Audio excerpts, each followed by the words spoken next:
Estamos ao vivo. Boa noite a todos que estão nos ouvindo. Estamos mais aqui um dia de frente com o pastor. E o de frente com o pastor hoje é todo especial, mês de julho, mês de entrevistas. E hoje nós estamos aqui com Jaine, que é professora. Eu vou falar um pouquinho, daquilo que compete a ela. Ela é graduada em enfermagem, mestre em ciências ambientais e saúde pela PUC Goiás, doutoranda em enfermagem e saúde pela UESB, e está aqui nesta noite, para falar conosco um pouquinho sobre doenças e principalmente o AVC. Ela vai estar falando. Então você agora já pode começar a mandar suas perguntas. Mande a sua pergunta, mande as suas dúvidas. AVC, doenças do coração, e ela vai estar falando. Mas antes eu queria começar contando uma história para vocês. Você está aqui nos ouvindo neste momento. Estamos com uma turma aqui maravilhosa, nos estúdios da Paz e Vida, de frente com o pastor falando. E eu queria contar a história de uma mulher que ela trabalhou muito tempo em uma casa. Ela era doméstica e trabalhou naquela casa, criou os filhos, cuidou da família muito bem, cuidou de uma forma tremenda. Chegou um dia, chegou o final da sua vida, ali final do seu trabalho, a mulher, dona da casa, chegou e falou: olha, eu vou te dar um papel, é a sua felicidade. Quando ela pegou aquele papel, ela falou: moça, isso aqui é minha felicidade. Ela levou para casa, colocou numa moldura e colocou na parede. E ela, com aquele papel lá na parede, ela todo dia olhava e falava: ali está a minha felicidade. Ali está a minha felicidade. E aquilo era a felicidade dela.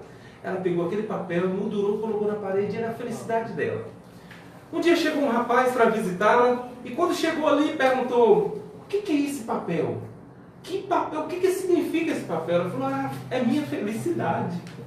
Isso aí é minha felicidade. Quando eu ganhei, a mulher me deu e falou assim: olha, aqui está a sua felicidade. Ela não sabia ler.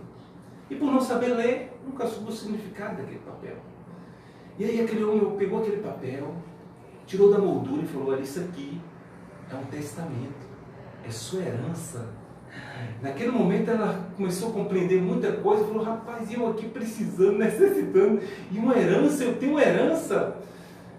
E eu quero dizer para você que nós também temos uma herança. E muitas vezes nós pegamos o Deus que nós temos e molduramos ele e colocamos numa parede. Mas eu quero que você relacione com ele. Ele deixou uma herança para mim e para você.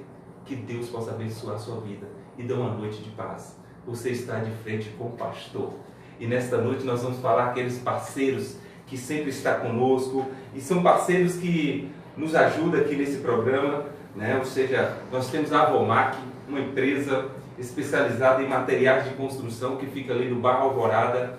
Nosso querido irmão Edivão, um abração aí para todos vocês, todos os funcionários. Uma empresa maravilhosa. Temos a Construtora Teixeira. Não constrói somente casa, constrói sonhos. Então aproveite para construir os seus sonhos. A Vatim, mais do que essência, perfumes, cremes maravilhosos.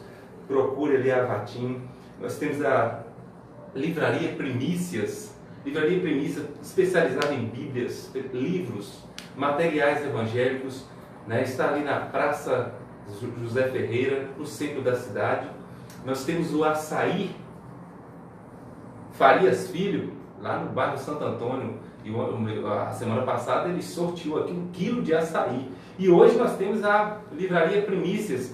Quem estiver mandando aí, curtindo a nossa página, compartilhando, vai ganhar 2 livros. 2 livros. Eu quero pegar aqui o primeiro, porque o primeiro fala sobre melhor conhecer antes do que desconhecer depois. Melhor conhecer antes. Relacionamento, namoro, ou seja, você vai casar, você que está procurando um namorado, uma namorada. Então, tem esse livro em mãos, sabe? Vai ser bem melhor você ter esse livro, ler, para depois você não desconhecer depois. Temos um aqui fantástico, Augusto Lucena escreveu um livro, Fiquei, Transei, e agora? Eu não sei, meu irmão, eu sei que lascou-se. Então, para você que teve uma experiência antes do casamento, comeu uma merenda antes do casamento, para ser mais exato, entendeu? Ou comeu uma merenda antes do recreio. Então, levou o lanchinho, comeu antes do recreio. Então, por favor, leia esse livro, né, adquire. Então nós vamos sortear ele. Fiquei, transei, e agora? Então mande aí estamos aí na live, mande o seu recado, mande aí, porque nós vamos começar a nossa entrevista com essa mulher espetacular, professora da UNEB, né, professora da UNEB, e vai estar falando conosco aqui sobre AVC.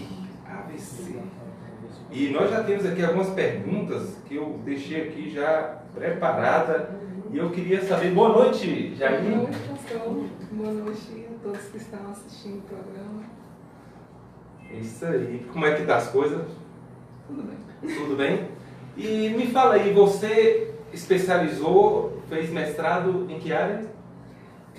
Eu fiz mestrado em Goiânia, né, na PUC, da Pontifícia Universidade Católica de Goiás.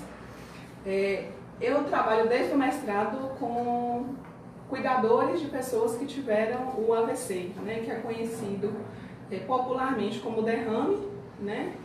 Na verdade, derrame é um tipo de AVC, na verdade, né? A gente tem basicamente dois tipos, o isquêmico e o hemorrágico. O que as pessoas conhecem como derrame é o AVC hemorrágico, onde tem uma veia, geralmente, né, localizada na região do cérebro, e essa veia, ela se rompe, né? Tem alguns fatores que são responsáveis por fazer com que essa veia se rompa, né? Que ela estoure, né? Um principal fator que a gente tem é a hipertensão arterial sistêmica, que é conhecida popularmente como pressão alta, né? E o segundo tipo de AVC mais comum é chamado de AVC isquêmico, que pode ser por um coágulo, que é nada mais do que um sangue, né, que ele ficou mais duro dentro da parede do vaso, e ele impede com que o sangue passe para o local onde ele deveria ir. E nesse momento, aquela área vai morrendo aos poucos, por isso que a gente chama de isquemia, que é a morte lenta e gradual daquele tecido. O que muita gente não sabe é que esse coágulo também pode estar em qualquer outra parte do corpo, por exemplo, pode ser de uma veia que está no fígado, ou de uma veia que está em qualquer outro órgão, e esse coágulo pode ser que ele se desloque daquele local, ele vá percorrendo e chegue até a região cerebral, né? E acomete da mesma forma, faz com que aquele local vai perdendo os nutrientes, porque o sangue é que leva. Acontece geralmente em idosos, porque os idosos já têm outros tipos de doença que fazem, que a gente chama de comorbidade, que aceleram, né? A gente tem o que a gente chama de fator de risco, ou seja, tudo aquilo que acelera. Então, quem é idoso tem uma chance maior, pessoas da raça negra têm uma chance maior. Olha, então o negócio já está pegando. Ficou ruim para nós, pastor. Então já tem uma foto. Deu ruim. Deu ruim para nós. Homens, Mais uma vez, principalmente, pastor. que não só o AVC, mas também as outras doenças cardíacas, como o infarto e várias outras doenças, e não só as doenças do coração, mas o que a gente chama também de causas externas, que são mortes causadas por acidente de trânsito, violências, né, esfaqueamento, envenenamento. Então, todas essas doenças e mais outras acometem os homens. Na verdade, os homens eles são um grande grupo de risco para várias doenças. E para as doenças cardíacas, principalmente porque são as doenças que mais matam no mundo, não só no Brasil, mas também mais matam na região Nordeste, também mais matam em Guanambi. Nossa, que interessante. Então, vá mandando aí a sua pergunta, se tem algumas perguntas, se tem alguém que já perguntou aí, já está participando conosco, já começa a interagir, porque Jaine está aqui pronta para falar e com um assunto interessante, porque ela falou aqui dos idosos, mas eu tive lendo algumas coisas que tem aí, né, aumentado o número dessa faixa de 30, 40, 50 anos. Esse pessoal está aumentando o número de AVC. Por quê? Pronto, vamos lá. Assim, a gente fala que acomete mais os idosos, justamente porque os idosos têm vários outros tipos de doença. O principal fator de risco dentre as doenças para o AVC é a hipertensão. Então, se você for olhar como está o ambiente hoje, né, principalmente para as pessoas na faixa etária de 20, 25 até média de 50 anos, elas ainda estão em idade produtiva, trabalham muito, então elas também se estressam muito. O estresse faz com que a pressão arterial aumente, né? Então, isso tem acontecido cada vez mais em pessoas jovens. Então, pelo fato também, né, da pressão alta está cometendo mais essas pessoas, que é um grande fator de risco, cerca de 80% das pessoas que têm doenças cardíacas têm hipertensão. E é uma doença tratável. Tanto com medicamento como mudança do estilo de vida. O que seria isso? Quem tem mais chance de ter pressão alta? Quem fuma, quem bebe, quem não pratica atividade física regular. Né? O que seria atividade física regular? Aquela atividade que você faz com acompanhamento, pelo menos, mas se não fizer com acompanhamento, você faça pelo menos 3 vezes na semana. Uma caminhada, né? O andar, o correr, algumas coisas até mais simples no dia a dia ajuda a prevenir.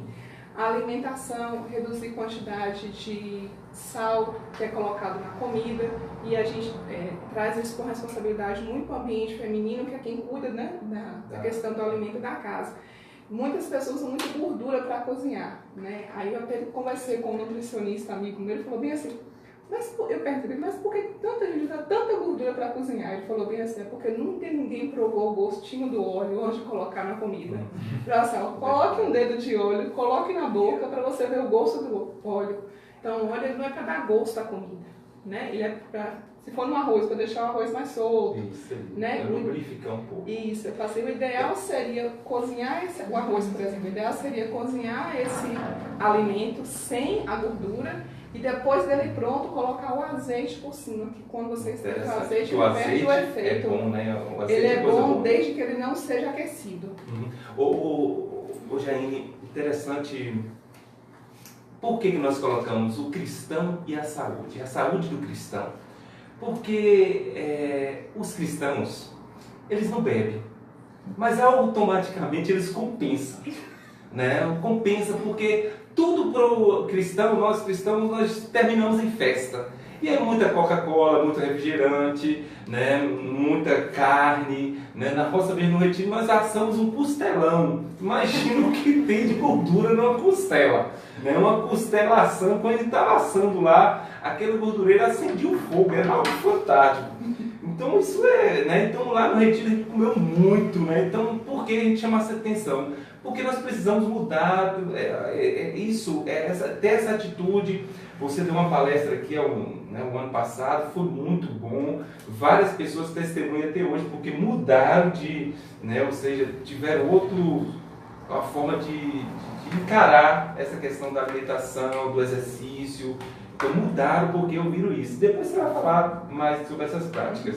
Né? Então, muito interessante isso. Então, por isso nós chamamos você. Se tem alguma pergunta aí, pode ir mandando para nós. Fala aí para a doutora Jaine, que ela está pronta para responder. Então vamos lá. Samuel Pereira, 94, perguntou aqui: sou meio leigo em atendimento em primeiros socorros. A vítima teve AVC, como devo proceder? Ótima pergunta. Na verdade, na universidade, nós temos, antes de responder a sua pergunta, na universidade nós temos um grupo de alunos que é atualmente coordenado pelo professor Ricardo, que ele faz projetos de extensão, justamente para ensinar esses primeiros socorros. No AVC tem 3 fatores, né, que são extremamente importantes para se observar quando a pessoa tem um AVC. A gente pede primeiro para a pessoa sorrir. Quando ela sorri, um lado do rosto ele vai ficar paralisado e o outro não. Qual lado fica? Depende.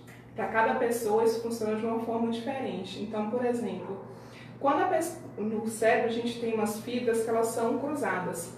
Então, quando a pessoa tem um AVC do lado esquerdo, a manifestação automaticamente ela é do lado direito. Então, um lado inteiro, né, que a gente chama de hemicorpo, ele geralmente fica paralisado. Então, peça primeiro para a pessoa sorrir. Quando um lado ficar imóvel e o outro não, é um indicativo. O segundo, a gente pede para a pessoa erguer os 2 braços. Por que não pede as pernas? Porque o braço é mais fácil, né? Muito mais fácil. Então, quando um braço levanta mais em relação ao outro, é um outro sinal indicativo. E o terceiro é pedir para a pessoa falar alguma frase que é comum. O rato roeu a roupa do rei de Roma. Ou qualquer outra coisa. Eu fui até a esquina. A frase, geralmente, ela fica embolada, ou então a pessoa não consegue falar. Então, esses são, né, as 3 principais coisas. Se você detectar pelo menos uma dessas 3 coisas, o ideal é que você ligue para o SAMU, que aqui, né, funciona com o número 192, que é um número gratuito que você pode acessar de celular. Não precisa de crédito, que muita gente pensa que precisa, não precisa, de forma alguma. E eu já trabalhei no SAMU de Guanambi, né, desde a época da inauguração, até, que foi em 2008 até o ano de 2015, e nós atendemos muitos casos de AVC. O que acontece? Muitas vezes a família não reconhece esses sinais e passa dias ou horas sem prestar o atendimento. Isso não é culpa da família, porque a responsabilidade é uma responsabilidade institucional. A Secretaria Municipal de Saúde, o Estado, eles têm que investir em campanhas nesse sentido, porque ninguém é obrigado a saber, mas também é obrigado a consultar. Então, às vezes, a gente perde muito tempo respondendo no WhatsApp, mas não acessa o famoso Google para fazer alguma consulta. Então, existe também uma corresponsabilidade nesse momento. Além desses 3 sinais, tem algumas outras coisas que não são comuns, mas acontece também na pessoa que tem AVC. Ela pode sentir uma dor de cabeça súbita, ou seja, rapidamente. Nesses casos, geralmente é quando a veia estoura na cabeça, né?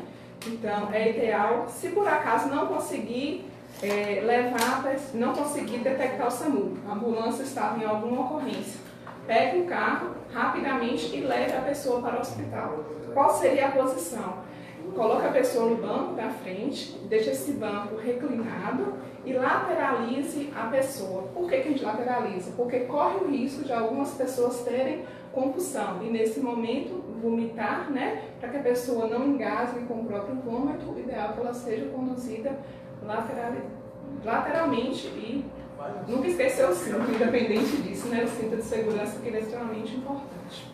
Muito bem, foi Samuel que fez essa pergunta. Samuel. Muito bem, está aí a resposta, muito interessante. Ela passou alguns passos aí, né, dos primeiros socorros, e que isso é muito importante para nós, seres humanos, que lidamos, né, podemos estar lidando com uma situação dessa a qualquer momento. Um dia nós estávamos jogando bola e de repente um rapaz teve um ataque epilético. Eu não sabia o que fazer. Mas um rapaz foi tão esperto, ele pegou um pau assim e segurou a boca, né, porque a pessoa pode morder a língua, né, no ataque epilético e pode, né, mas ele conseguiu fazer né, ali para proteger ele de se machucar, né? Aí é que está uma atitude errada. Foi? Foi. Que muita gente não sabe, na verdade, né? Então, também não sabe pela mesma questão que não sabe do que é o AVC. O que acontece quando a pessoa tem epilepsia? A epilepsia clássica, né, que é o que a gente está falando aqui, existem alguns tipos diferenciados. A pessoa tem uma contratura. O que é isso? Uma rigidez muito forte e ela se debate. Então, nesse momento, se você tenta segurar a pessoa, corre o risco de ter fratura, principalmente se ela tiver alguma doença de base, uma osteopenia, ou seja, uma fragilidade nos ossos. Muita gente coloca, o pau eu não conhecia, né? Foi a primeira vez, mas a colher que é mais comum, lápis na boca. O que acontece nesses objetos? Se for um lápis, você pode quebrar a pessoa, engolir um pedaço. Se é a colher ou o pau, corre o risco da pessoa quebrar um dente. E se ele quebra o dente, ele engole, ele aspira, e como a pessoa, quando ela tem rigidez, a tendência é que a cabeça fique para cima. Nós temos 2 tubos no pescoço, né? A gente tem, que eles direcionam a abertura para quando vai para o alimento e para quando vai para o pulmão. Então, quando você, não sei se vocês já viram alguém passando sonda no hospital, quando vai passar a sonda, a gente pede para a pessoa abaixar um pouco a cabeça, porque nesse momento a sonda desce, né, para o estômago. Quando a gente faz primeiros socorros, principalmente em parada cardiorrespiratória, quer fazer aquela reanimação, a gente levanta a cabeça da pessoa. Na contratura, a cabeça da pessoa não abaixa, ela aumenta. Então, quando a pessoa coloca alguma coisa na boca da pessoa, acontece de correr o risco da pessoa quebrar um dente e engolir esse dente para o pulmão. Né? Então, colocar a colher, colocar um pedaço de madeira, um lápis, qualquer coisa na boca é extremamente contraindicado. A questão de morder a língua, deixa ele morder ficar ali. Ele não vai engasgar com sangue. E se for engasgar, melhor com sangue do que com dente ou com qualquer outra coisa que for colocar. Outra coisa que as pessoas fazem de errado é colocar a mão na boca. Também não pode, porque corre risco da própria pessoa machucar, machucar você. E como, infelizmente, na cabeça de ninguém, né? A gente fala na testa, né? Não está escrito o que eu tenho, a pessoa corre o risco de ter algum tipo de doença que talvez nem ela mesma saiba, e que quando a pessoa faz isso, ela também se corta. Então a doença pode ser transmitida também pelo sangue, pelo corte. Né? A pessoa pode ter hepatite, AIDS e várias outras doenças que são transmitidas pelo contato com sangue. Então fica aí, né? Por isso que nós estamos aqui conversando com Jaine, né? Ou seja, esclarecendo coisas que a gente pratica, faz de errado, e ela está aqui nos ensinando. Então manda aí, tem mais alguma pergunta? Tem sim. Elias Souza, 543, tem uma pergunta aqui. Tem alguma idade específica para ter AVC? Tem outra pergunta que vai levar a ser também. Quanto tempo leva a recuperação de um AVC? Bem, vou responder primeiro da idade, né? O AVC ele acontece em qualquer faixa etária. Inclusive, você pode ter uma criança que teve um AVC no ventre da mãe, né? Tem um videozinho bem interessante contando a história da... Eu vou explicar por faixa etária para ficar mais fácil. Da criança, aí colocando que a criança era muito pequena e os pais não viam desenvolvimento. Então, passava por vários médicos e não sabia qual era o problema. Então, ele não conseguia andar direito, né? Então, assim, na criança é muito mais difícil de reconhecer, mas pode também ter o AVC. Na faixa etária de jovens e adultos, que a gente tem de 20 a 59 anos, ela também ocorre, mas ela acontece muito mais em idosos, principalmente a cada ano que passa, os idosos a partir de 60 anos, né, que é o que é preconizado pelo Ministério da Saúde, e a cada década, a partir de 60 anos, essas chances vão aumentando. E aumenta por quê? Porque tem outras doenças de base, a pressão alta, a diabetes, o que a gente chama de um conjunto de dislipidemias, que é colesterol aumentado, triglicéridos aumentados, né, em questão de a própria... o conjunto, né, de gorduras e doces e açúcares aumentados no sangue, eles também influenciam essa taxa para ter o AVC. As pessoas muitas vezes não sabem por que a pessoa com diabetes tem a glicose, ela caminha dentro do sangue, né? Então, quando essa glicose ela aumenta muito, o que ela faz? Ela vai machucando a parede do vaso, como se ela fosse fazer pequenas fissuras. É igual quando a pessoa cai e arranha o joelho no chão, né? Ralou o joelho, né? Então o açúcar vai fazendo isso na parede do vaso, ele vai ralando até que chega o ponto em que aquele vaso ele pode romper, claro, isso com outros fatores juntos, ou então, quando a gente rala o joelho, o que acontece? O sangue vai juntando, vai ficando dura e coagula. Dentro da parede do vaso é a mesma coisa. Então o sangue vai juntando, né? Junto com as plaquetas e vai formando um trombo. Aí faz a mesma coisa. Se a pressão aumenta aquele trombo, ou ele vai diminuir, né, o chegar do sangue no local, ou com o aumento da pressão vai desencadear todo o restante. A segunda pergunta, eu esqueci. Quanto tempo leva a recuperação do AVC? Então, isso é uma excelente pergunta, porque varia. Né? E não só isso, por exemplo, quando a pessoa tem um AVC, ou seja, você reconheceu dentro daqueles 3 passos que eu falei, né, para pedir para sorrir, para levantar os braços, pedir para falar, né, a gente usa, na verdade, usar a sigla SAMU, né, sorria, fala, abraço, na verdade não é abraçar, é de levantar, né, e M que é de falar alguma coisa, que é música, e U de urgência, que é para ligar, né, então são as 4 coisas que a gente lembra. Então, quando a pessoa tem o AVC, você tem uma coisa chamada de janela de tempo, que é um prazo, vamos colocar assim, né? A pessoa teve a manifestação do sintoma, ela deve ir de imediato para o hospital. A Sociedade Brasileira e a Organização Mundial preconizam que seja em torno de 3 horas e meia. Então, teve o AVC aqui agora, você tem no máximo 3 horas e meia para começar a tratar. Nesse tratar, a gente tem, essas 3 horas, a gente conta o tempo de chegada no hospital, que é para fazer os exames de sangue, os exames de laboratório, e a tomografia, que ela é importante para fechar o diagnóstico, que você tem tanto a parte clínica, que é a dos sintomas, quanto o diagnóstico, que é pelo exame da tomografia. E aí, para iniciar o tratamento, cada tipo de derrame tem um tratamento específico. Então, quanto mais rápido você leva a pessoa para ser tratada, maior é a chance de recuperação. Só que nem para todo mundo isso é igual.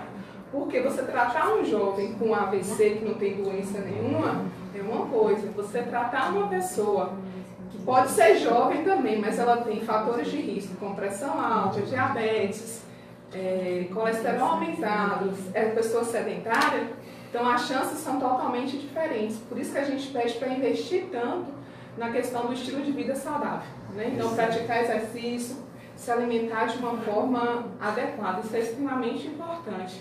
Então, e principalmente começar a fazer a fisioterapia, porque no AVC você tem dois tipos de alterações principais, que é a cognitiva, que está relacionada com a parte do raciocínio da memória. Você tem a parte motora, que é a questão da reabilitação. Muitos pacientes queixam que dói, que é cansativo, mas sem isso fica mais difícil a recuperação. E uma boa parte dos pacientes consegue recuperar a fala, mas outros não. Então, é ideal que esse paciente também, se precisar, faça fonoterapia. Nós estamos aqui de frente com o pastor, hoje trazendo Jaim, uma especialista em saúde, que está aqui, ou seja, conversando conosco e falando um pouquinho sobre AVC, e vai compartilhando, mandando as suas perguntas, e nós estamos aqui hoje, aquelas pessoas que compartilhar, curtir, vai concorrer a 2 livros. Então no final vamos estar fazendo esse sorteio, e vou deixar uma palavra de Deus para o seu coração também aqui no final, e lembrando, esse mês são entrevistas, e eu queria saber do AS, se o AS, como é que é o AS aí, se ajuda mesmo, se tem alguma contribuição. E eu também tenho na internet tem um testezinho bem simples, eu já até fiz com algumas pessoas. Viscômetro? Não, é aquele que pergunta assim, eu nem sei o nome, mas você fala assim, a data de nascimento, pergunta algumas perguntas gerais mesmo. Pergunta o nome da pessoa, a data de nascimento, qual a rua que mora, tal, algumas coisas assim. Aí depois você fala assim, fala 3 coisas, lembra aí. Não, isso aqui é o que eu vou mostrar depois. Ah, tá. Aí você lembra aí, por exemplo, vaso, carro, coisa. Aí no final você pergunta, qual foram as 3 palavras que eu te falei? Então, entendeu? Então você faz algumas perguntas só para, inicialmente, para entender qual o quadro daquela pessoa. E foi interessante, assim, algumas coisas que eu fiz e chegou. Mas mostra aí, fala aí, depois fala do AS. Vou responder do AS primeiro. Do AS. Quer perguntar do AS? Não, pode falar do AS. O AS, na verdade, que é o ácido acetil salicílico, é uma medicação que geralmente ela as pessoas que tiveram AVC, elas usam posteriormente, é uma das medicações de praxe que é utilizada na clínica, na medicina clínica. E ele é importante que ele ajuda a evitar a formação de novos trombos, que é aquele sangue duro que fica dentro da parede do vaso. Quando eu falo vaso, eu me refiro tanto à veia quanto à artéria. Seria o cano do nosso organismo, e a água seria o sangue, mais nesse sentido. Então, geralmente as pessoas que têm AVC, elas usam depois. E geralmente, assim que elas têm o AVC, a depender do tipo de AVC, é iniciada essa medicação já no ambiente hospitalar. Então, mas, por exemplo, eu sou uma pessoa que quero tomar AS. Pensando no código de ética, de cada profissão, qualquer medicação, ela é prescrita, a maioria das medicações, elas são prescritas pelo médico. Os enfermeiros têm algumas prescrições que eles podem fazer, desde que regulamentada pelo Ministério da Saúde, dentro do seu âmbito de trabalho, ou seja, no local de trabalho. Fora isso, ele não pode. Então, você que está nos ouvindo, não adianta você fazer um afinador de sangue, que as pessoas com outras doenças, então corre o risco da pessoa sangrar. Então, se você toma uma medicação que já faz com que isso aconteça, a tendência é que o quadro da pessoa piore. Então, utilizar a medicação sem uma prescrição é um risco à saúde. A não uma coagulação proteção. pode não acontecer em caso de um acidente. Isso, por exemplo, você tem uma emergência, a pessoa sangrar, aí você não consegue conter o sangue. Isso é um caso que se agrava ainda mais em pacientes que têm diabetes, que têm uma tendência maior também a ter uma dificuldade para conter sangramento. Pessoal, tem pergunta aí? Pode ir. Professora Jaine, deixa eu te perguntar. Minha prima, ela tem 5 a 6 anos, ela vive com sangramento nasal. Pode ser que ela esteja tomando a S escondido da mãe? Em crianças é muito, assim, a gente não pode dizer tanto que não conhece, né? Mas em crianças pode ser comum, caso ela tenha aquelas veinhas, não sei se é o caso dela, né? Tem algumas vezes mais superficiais que a gente chama de telangiectasias. E às vezes possa ser que, em casos do nosso clima é um clima muito seco, né? Então, quanto mais as veias são mais finas, maior a facilidade delas se romperem. As veias elas podem estar tanto na parte externa quanto na parte interna. Então, talvez o próprio clima ele seja propenso para isso. Mas o ideal seria fazer um hemograma, né? Assim, para um acompanhamento, para ver como está o nível de plaqueta. A plaqueta está baixa e pode estar contribuindo. Às vezes pode ser mais uma questão de fator ambiental do que uma causa de doença mesmo. Bom, pastor, no Facebook tem uma pergunta aqui de Liliane Lima. Tem possibilidade de um adolescente, estando com colesterol alto, sofrer um AVC? Sim, é claro, assim, eu vou reformular minha resposta. Existem fatores que contribuem para que a pessoa tenha um AVC, assim como várias outras doenças. Mas um fator só, geralmente, as pesquisas indicam que ter só uma causa ela não é por si só suficiente. Mas isso não quer dizer que ela também não seja suficiente. Então, geralmente, a pessoa, quando ela tem um colesterol muito elevado, ela provavelmente tem outros fatores associados. Geralmente, quem tem colesterol elevado, ela também é sedentária. Então, você já não tem um, você tem dois. E, às vezes, ela tem outras coisas que estão elevadas, mas por não fazer o exame de rotina, né, pelo menos uma vez no ano não fazer um exame completo, o famoso check-up, né, possa ser que ela tenha outras doenças, mas ela desconhece. E não só a pessoa, uma coisa que é muito importante também é saber da família, né? O histórico familiar ele também é muito importante para isso. Então, quanto mais próximo um parente meu ele tem uma doença, maior é a chance que eu tenha. Então, por exemplo, a minha mãe, ela é hipertensa. Meu tio não é.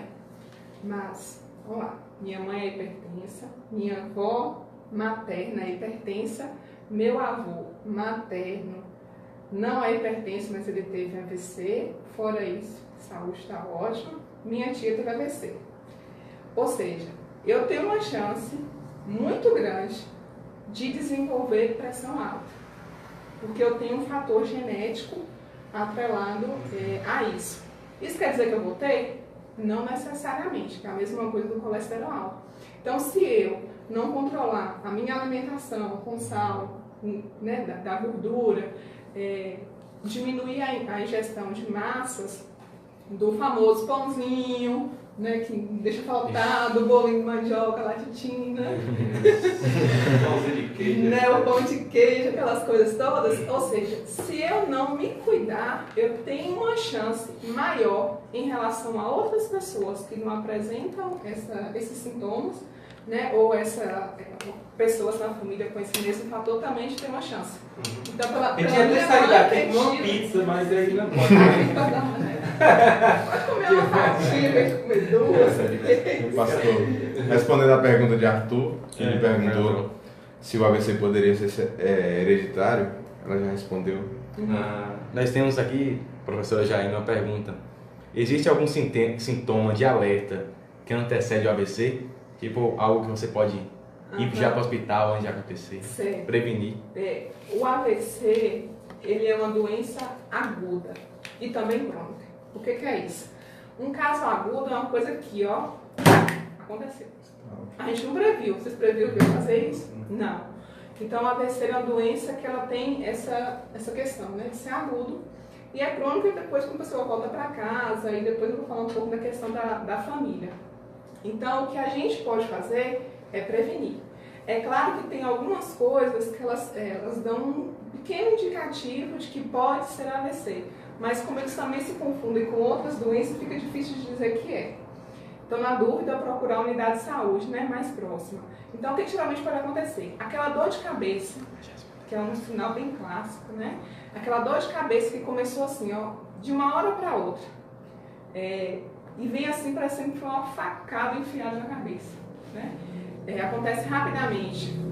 E ela vai se mantendo constante, só aumentando, aumentando, aumentando. E geralmente, se a pessoa ela tem uma pressão alta, então já é um indicativo que ela possa ter.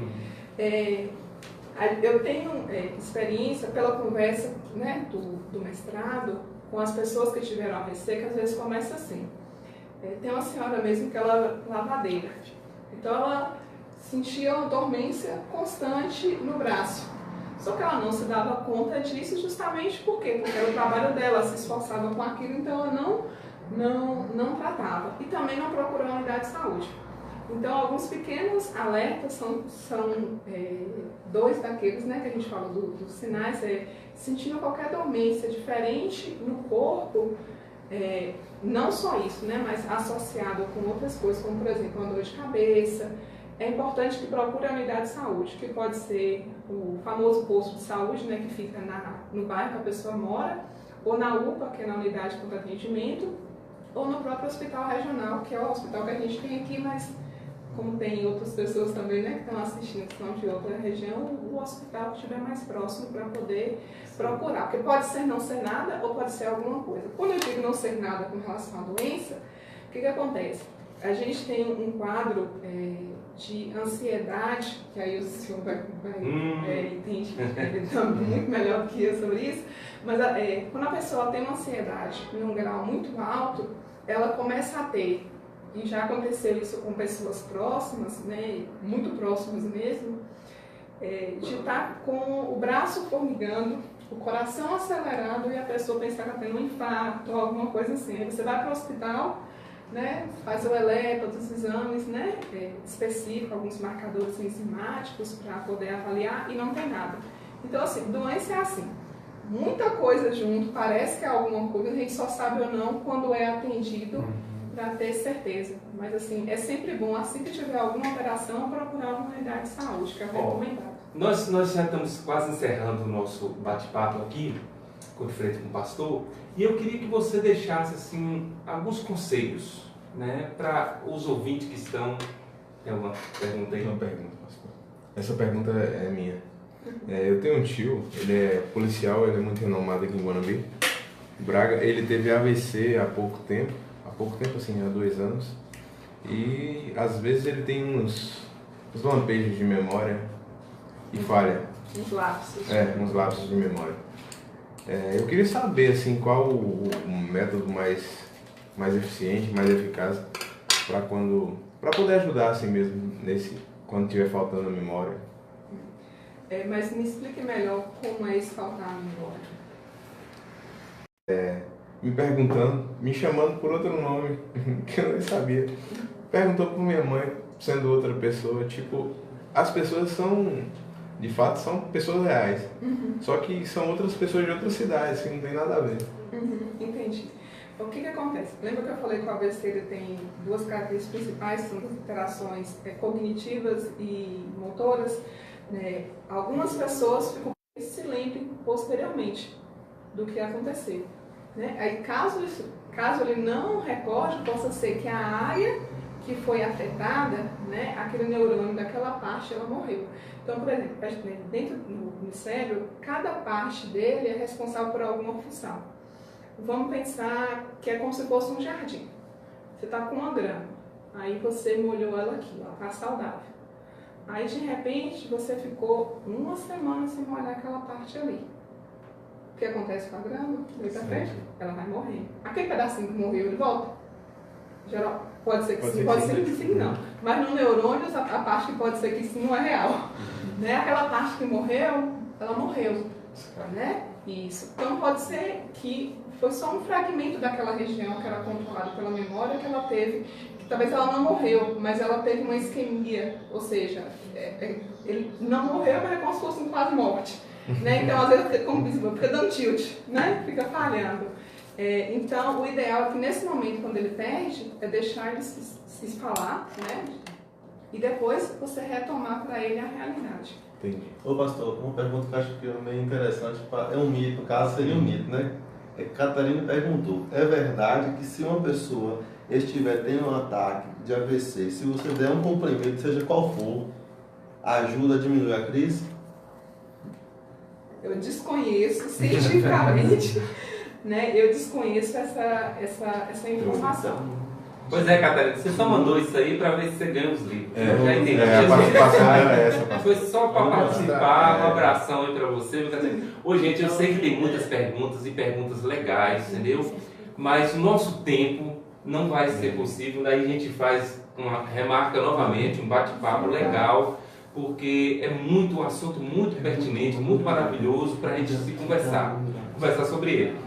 E aí eu queria deixar que você deixasse para os nossos ouvintes alguns conselhos, né? Ou seja, são jovens que não ainda passou por esse, né? Ou seja, por um AVC, que Deus o livra também, mas né, que a gente possa, como estamos sobre essa terra, o que nós temos que fazer para manter uma saúde intacta aí dessa doença?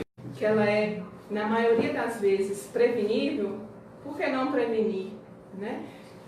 Então a gente tem, como eu coloquei, né, alguns fatores que eles são fatores que desencadeiam várias doenças, principalmente as doenças do coração e do cérebro, que é a pressão alta, né? Então, se você tem como prevenir, o ideal é que você faça isso, né? Então, quando você pode prevenir, é melhor do que o próprio tratamento. Lembrando que a doença, não só o AVC, como várias outras, assim como o câncer e outras doenças, né, que são crônicas, aquelas crônicas eu digo que duram praticamente pro resto da vida, porque quem é diabético e toma remédio, provavelmente vai tomar remédio pela vida inteira, assim como a pessoa que tem diabetes, e quem tem o AVC, que tem as medicações prescritas, elas também serão utilizadas durante muito tempo, se não até o final da vida. Então, é importante seguir essa prescrição, né, médica. Se tem dúvida, procure outra opinião, desde que não seja o Google, né, o Yahoo, né? Doutor Google. Isso, né? Então, são doenças que merecem essa atenção, principalmente porque elas não são doenças que acometem só a pessoa, elas acometem quem está em volta. É isso aí. Né? Então, a família, ela é um principal colaborador nesse tratamento e também um principal colaborador na mudança. Então, não adianta nada o pastor sozinho chegar lá, por exemplo, querer diminuir a gordura, se eu vira na hora que vai cozinhar, não tira a gordura. Né? Então, a mudança de vida, a mudança dos estilos de vida, é importante que seja feito da família, até mesmo para que um se apoie no outro e possa melhorar. Porque quando a doença chega, quem é que cuida? Não é a família. Diz que tinha um senhor que estava fazendo um tratamento médico. Aí o médico falou, você só pode comer carne branca. Aí ele voltou lá né, no exame, né, para fazer como é que é depois do exame, gente? A glicemia. Não, depois você volta 30 dias depois. O retorno? O retorno, né? Vendo o retorno. Aí o médico falou, aí, tá comendo só carne branca? Ele falou, tô. Passei até na feira para comprar. Ele falou, então, me mostra aí. Aí ele mostrou uma lapa do toicinho. Carne branca. Brincadeira, só pra gente divertido, viu? Pastor, eu tenho uma pergunta para a professora Jaine. Como uma vida com Deus, uma pessoa que está firme em Deus, pode ajudar no tratamento da doença do AVC? Bacana. Peraí, ajudar a si próprio ou Sim, a ela e também a família. Uma família. Se a fé contribui para a recuperação. Essa é a minha questão. para a recuperação ou para a prevenção? Para a recuperação. Para a recuperação, até no dia que eu vim da outra vez, a gente discutiu sobre isso, porque quando a gente pergunta para quem teve o AVC, principalmente, né, que foi da minha pesquisa do mestrado, quais são as maiores fontes de apoio, a família sempre vem, mas a fé em Deus sempre vem mais do que a família. Olha, né? Então, eu percebi pelas falas das pessoas que tiveram o AVC que a principal fonte de apoio é Deus.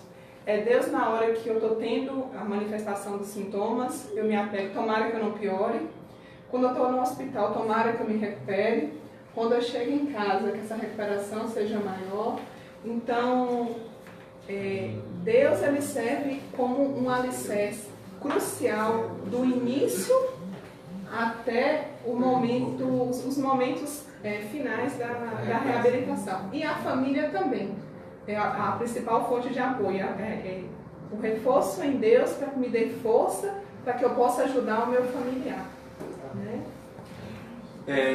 Estamos nesse bate-papo gostoso e eu queria deixar um texto da palavra do Senhor Jesus para todos os nossos ouvintes. Nesse momento nós vamos estar orando por todos eles e agradecendo assim pela audiência, por estar compartilhando, né, o live e com todos aí, tanto no Facebook, tanto no Instagram. Que Jesus abençoe vocês grandemente. Isaías capítulo 49, versículo 15, diz um texto interessantíssimo, que diz assim: acaso pode uma mulher esquecer do filho que ainda mama? De sorte que não se compadeça do filho no seu ventre? Mas ainda que esta viesse a se esquecer dele, eu, Deus, todavia não me esquecerei de ti. Esse é um texto maravilhoso que Isaías ministra para o povo de Israel. E é um texto que eu queria deixar para você nesta noite. E ele fala que pode uma mulher que o filhinho está mamando, ela esquecer dele?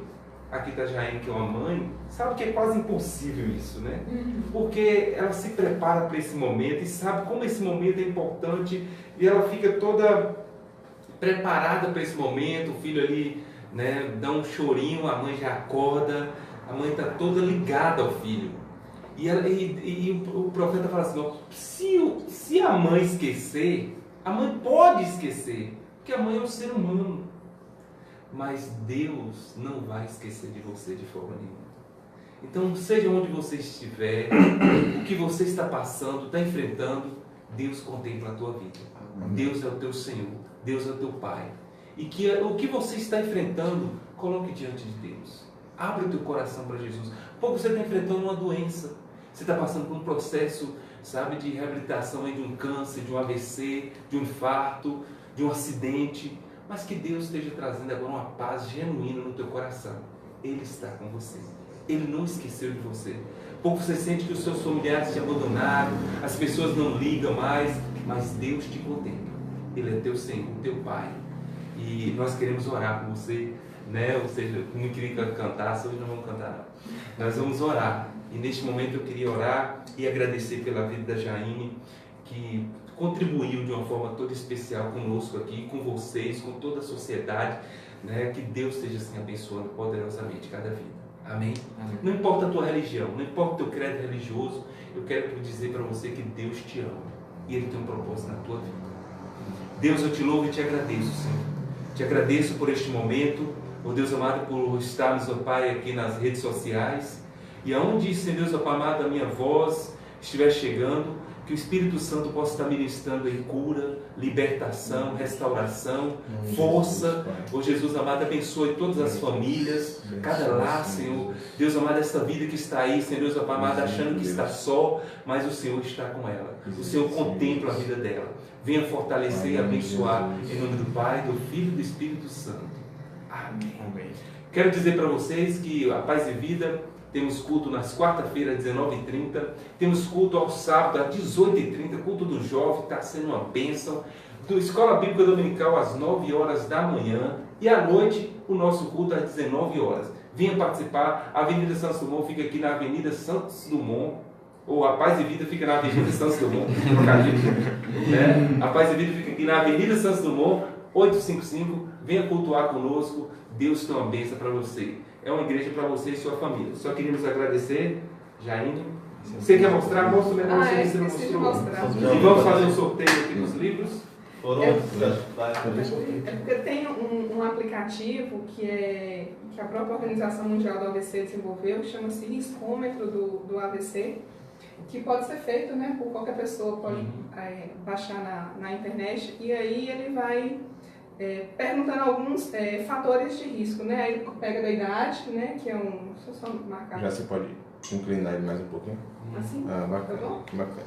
Então ela está perguntando da idade, porque eu não lembro todos. Como é o nome do aplicativo? Riscômetro do ABC. Né? Tá na plataforma, né? Tá, é só baixar, né? O sexo, como eu falei, acomete mais os homens, assim como várias outras doenças, né? Então na próxima vez a gente vai falar um pouquinho sobre a saúde masculina, né? Ah, Pode ser importante. E eu digo pra você, viu?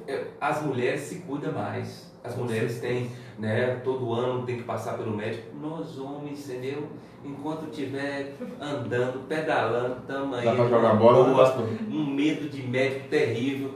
Vou trazer um urologista aqui também para falar um pouquinho, né? Porque os homens precisam desse momento, né? Quem sabe em novembro azul, estaremos aí. E no próxima terça nós vamos falar sobre o cristão e o sofrimento. Viu? Próxima terça, o cristão e o sofrimento. Vamos ter uma entrevista aqui maravilhosa. Nesse momento, quantas pessoas tiveram aí? Que nós vamos falar o número agora. 68 pessoas. Vamos sortear o aplicativo aqui, mostra aí. Tem um aplicativo aí? Coloca aí, vai. Pode virar aí. Sorteador. Vai lá. Os nomes estão no caderno anotados. Os nomes estão todos aqui anotados, então vamos sortear agora. Pode ir. Espera um momento. 32. 32. Vamos Olha, ver ó. quem é a pessoa. Viviane não teve, né? Quem é a pessoa? Vamos ver quem é a pessoa. Vou só avisar. 32. 32. Zete Santana. Zete Santana. Zete Santana, tá no Facebook. Zete. Tenta lembrar aí, gente. Zé de Santana, a gente vai localizá-lo. Isso. Vamos localizar. Pode estar tranquilo que Você recebeu 2 livros, né? Ou seja, patrocínio da Livrarias Primícias. Que Deus abençoe a sua vida. Sabe? Nós agradecemos os nossos patrocinadores, a Avomac. Você quer construir? Procure a Avomac, tá? Que Deus abençoe a todos. Né? Tem mais alguma coisa para a gente encerrar aqui, fechar? Pastor, só lembrando que Facebook Jaine Careni. Quem quiser fazer alguma pergunta, seguir lá. Isso.